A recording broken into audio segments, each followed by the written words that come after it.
2024 అనేది ఎట్లుందో చూసుకుందాం. ఈ సుత్తి సోదద్దు గురించి డైరెక్ట్ టాపిక్లోకి వస్తున్నా. డైరెక్ట్ టాపిక్లో వస్తుంది. లైక్ చేశారు కదా, ఫార్వర్డ్ చేయండి, ఇక సబ్స్క్రైబ్ చేయండి. ఇక డైరెక్ట్ టాపిక్లో చూసుకుందాం.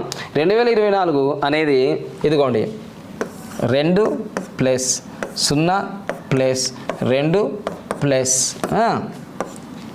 4.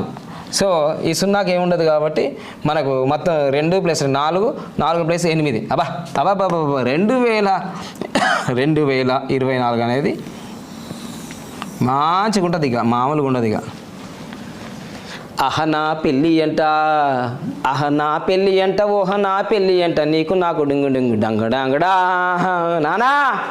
2024 అనేది నీ జీవితంలో కష్టపడకుండా ఉత్తగా రావాలంటే రాదండి, ఏది రాదు. ఇది మన దేశానికి కాదు, మన రాష్ట్రానికి కాదు, మన జిల్లా